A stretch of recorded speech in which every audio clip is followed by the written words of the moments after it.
I'm Carl Yulin Helverson, and you are watching Living Green on a Blue Planet. The next two episodes are going to focus on the Andersontown Powwow in Alexandria, Indiana. This is their 20th powwow, and powwows have a unique history. The word powwow comes from an Algonquin word from Massachusetts that means medicine man. And at the time, lots of people who were trying to regulate and direct Indian culture were threatened by anything that gathered Indians together for ritual, ceremony, or religion that was not Christian religion. And so powwow was kind of a threat. In 1923, Burke, who at the time was the Commissioner of Indian Affairs, limited the amount of time per year that Indians could gather to dance, and so it was much more limited. At the same time, there was this opposite development in the plains, and so Plains Indians had two, not competing, but two different traditions of dance that were developing. One was the drum religion, and the drum religion basically said that the drum was, and the circle that the drum was in, was representing the heartbeat of the earth, of Mother Earth, the giver of life, and it was seen as a focus on healing and health and caring. And then the other one was the grass dance, and if you think of grass dances, you often see these kinds of either animals that are hunting or warriors, or hunters who are hunting. And so one was about peace and the other one was about defending or hunting or gathering food. And so together they were both seen as caring for your community. So that was developing. In the 1950s, the Bureau of Indian Affairs continued to try to dilute Native American cultures to get them to be more like white culture. And part of that was then moving people from reservations to urban areas. Now, in the 70s, I worked in Uptown in Chicago, and on Wilson Avenue was the American Indian Center, which was the largest urban Indian center in the United States. What happened was that you had all these different nations, First Nations people, gathering. They had different traditions, different cosmologies, different beliefs, but they had more in common with each other than with the colonial culture. And so you ended having people collaborate so they could find ways of reclaiming language, arts, crafts, foods, and dance. You also had children who were still in the residential schools, because that didn't end until the 70s. And you had children from Eastern First Nations who were in residential schools with children from Western First Nation peoples. And those Western folks were teaching these dances to the Eastern folks who didn't know anything about them. So there was this vibrant dance. So when the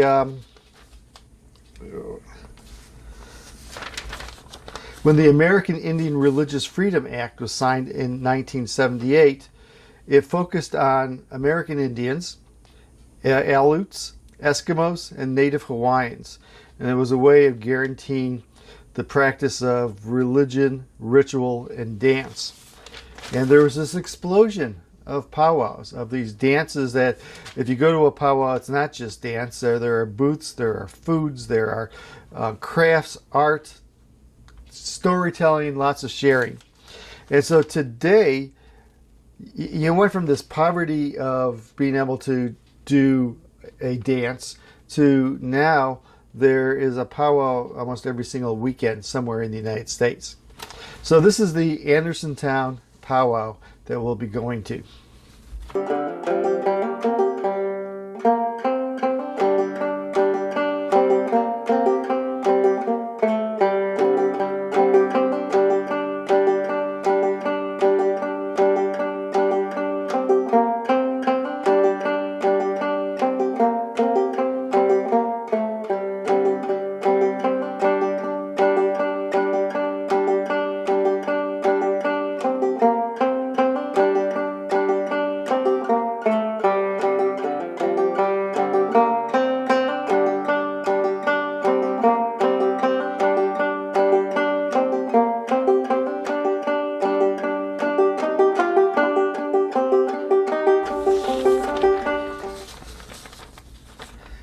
At the powwow, there are a number of speakers who talked about history. Some of them were actually historical interpreters and did a really great job at it. There are booths that had all these arts and crafts. And when I say arts and crafts, I mean high quality crafts that were made out of the land, the animals and the plants of the land. There were booths that had Mound State Park that were kind of representing archaic history as well as modern traditions.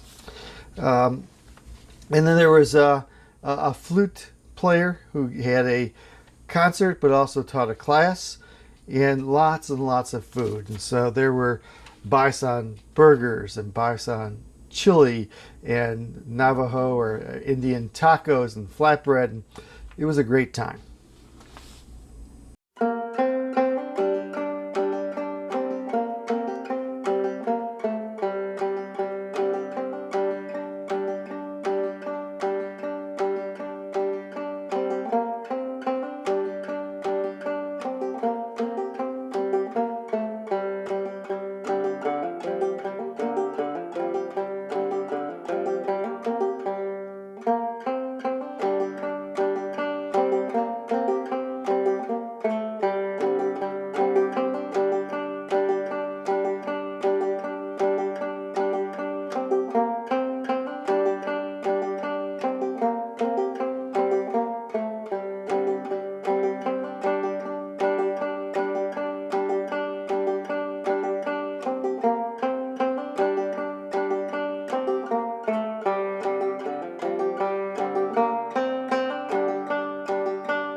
The dancers represented a number of different tribes. It was intertribal.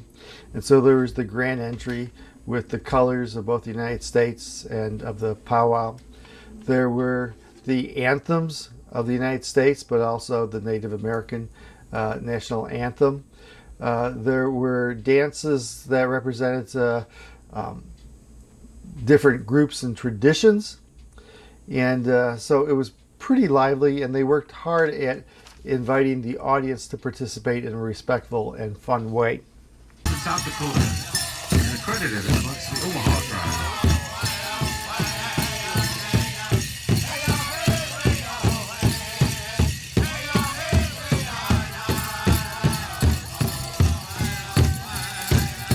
Our male dancers to fall in behind our headman dancer. Our head lady dancer, Nicole Papatia, is also dancing. We're inviting all of our ladies to please fall in behind our head lady as we show support for our head man and head lady.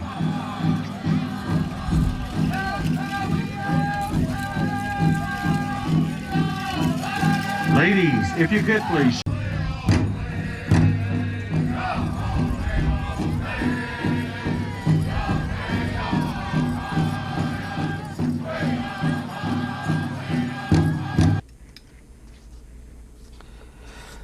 There was a hoop dancer that I highlighted, and this was Patrick Willis, and he's a full-blooded Navajo from New Mexico. He started dancing at age 8. He does a number of different dances, but he is the current world champion hoop dancer. And with the hoops, the first hoop you put over you, it's the circle of life, and so you're entering life, and then each subsequent hoop is a different story. And that's important because every hoop dance is a story. And the dance that he danced was the story of the lifespan of American bald eagle.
There was a Florida man who created a hunting village and then a booth that had all of the different artifacts for living off the land.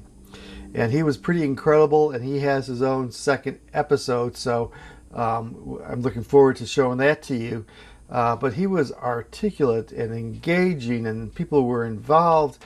And both Kathy and I were docents and did some enactment at the Chicago Historical Society.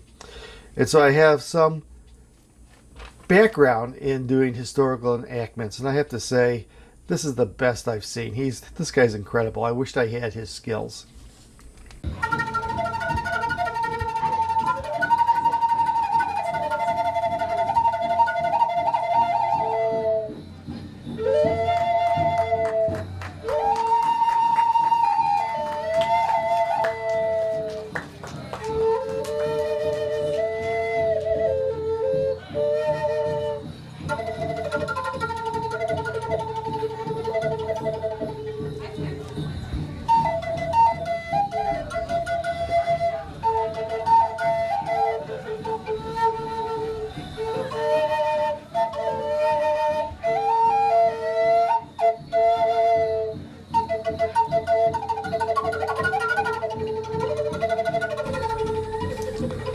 There's people from Mountain State Park, as I mentioned, who will present the alt-alt, which is this tool that allowed a spear to be thrown much further, and it had the detachable point at the end of it, and it was shown. It was used all over the ancient world 30,000 years ago, including this area, and she'll talk about that. And then there's a woman who was braiding, who was making, I don't want to say sweetgrass, that's a book and a different speaker, but cording. So you take plant material and turn it into rope for ropes, for tying things together, for making clothing, for sewing, for making baskets. And so really useful and common activity.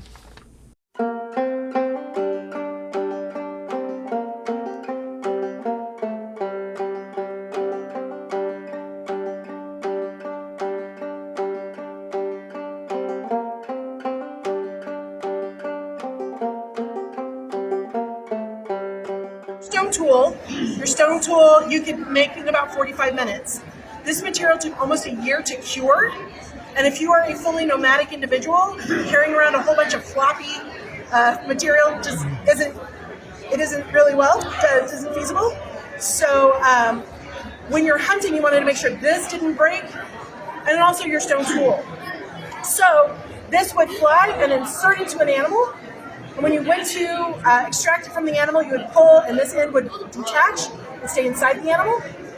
Later, when you're going to butcher it, you could just retrieve your end. But at that moment, you now have one, and you'll have an extra end in your pack that you can reload and keep on hunting with the same dart. So again, the tool is called Atl, A-T-L. That is what we modernly call it. And it's how old again? It's been found 30,000 years, been found on every continent except for Antarctica. We definitely know they were being used here in North America because we have a mammoth melting out of our glaciers up to the north, and we have found atl darts sticking out of them. Thank you. You're welcome. Hi, I'm Mary Doty from Mountain State Park. And what are you doing today at the powwow? Today I am demonstrating how to make cordage out of native plant materials, specifically stinging nettle. So what materials what plants? So the one I'm using today is stinging nettle. That is this right here.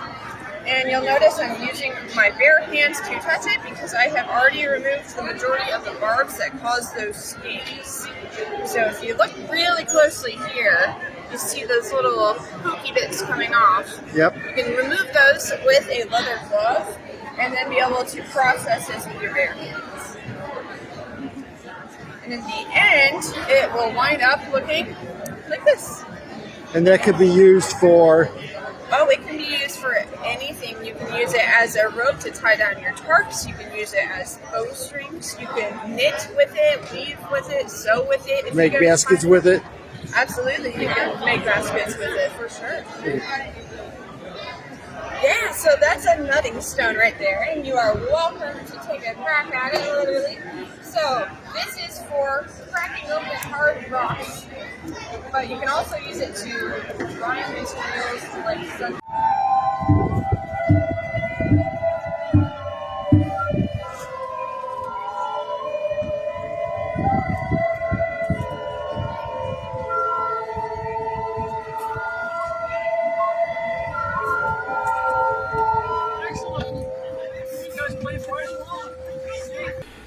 So the powwow was also a place of speakers and personalities. And so Douglas Bluefeather played the flute, the Native American flute, and he had a concert that was enthralling. And then he had a number of classes where people could learn just very basic hand positions, how to read the notes, how to make a sound. Yeah, and it was really quite enjoyable because over a short period of time, a half hour, the entire group was able to make sounds that didn't make you cringe. You could hear the potential. They were never going to be Douglas Bluefeather, at least not that day, but they were able to connect with the artistic life of the Native Americans in the area. Other two speakers that really kind of grabbed me were Dwight Gallion and Michael Pace. And these were two gentlemen who represented two different sides of Indiana history, the settler side and the Native American side. And so they had stories to tell that were significant, important. They pointed out that this was a land that had been full of forest and full of wetlands, and that's gone. But it was also an area that had wood bison, passenger pigeons, elk, and they're gone. Now, bison and elk are being reintroduced, but their numbers are minuscule compared to what they were. And the bison had gone all the way down to Florida. I mean, they were not as plentiful as out west of the Mississippi, but they were still a significant part of the diet and the culture of this part of North America. They also talked about how the environment was changed and the drastic impact that had. And so an area that had once been forest, to the point that Indiana was the capital of lumber for the United States for a short period of time until they got rid of all their major forests. So the state went from lumber to chopping it all down, plowing up the soil to make farmland. And the area around Hamilton County, it had trails. A number of trails that settlers had were originally made by the bison or elk, but they had trails and they had waterways. And so that brought people there. They didn't know the history of the land. They cut down the trees, they made all this farming, and all of a sudden there was an animal that was without food that needed to migrate to get to food. And so you all remember the great squirrel stampede of 1822. Happened in September, so we're anniversary time. And for 2 weeks, thousands and thousands and thousands of gray and black squirrels ran through the area in a swath of 50 miles wide. Lasted for 2 weeks, destroying crops and corn as they went. The settlers didn't know about it. They didn't expect it. They were fighting them off with rifles and axes and just sticks, trying to protect whatever crop they could. And then they were gone. I found that interesting because, one, I had never heard of it, and it was a major event in this area's history. And two, it was just one example of what happens when we ignore the land and the way it's meant to grow, and we alter it and think that there's not going to be complications, there's just going to be profit, there's just going to be more food or more crops. And so it was a great powwow. There was lots and lots of learning taking place, both very formally and both informally. There were people who were, sharing their stories of their arts and crafts and their skills, and there were people who were sharing their recipes, and it was just a good time. All veterans to come on out and dance.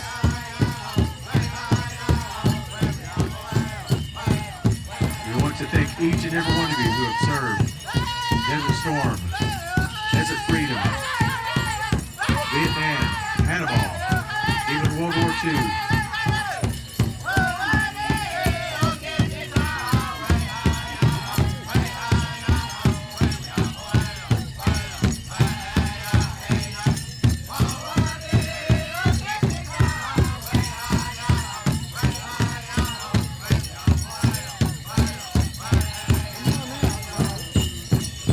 We also think about the individuals who gave this ultimate sacrifice, was not able to come back home.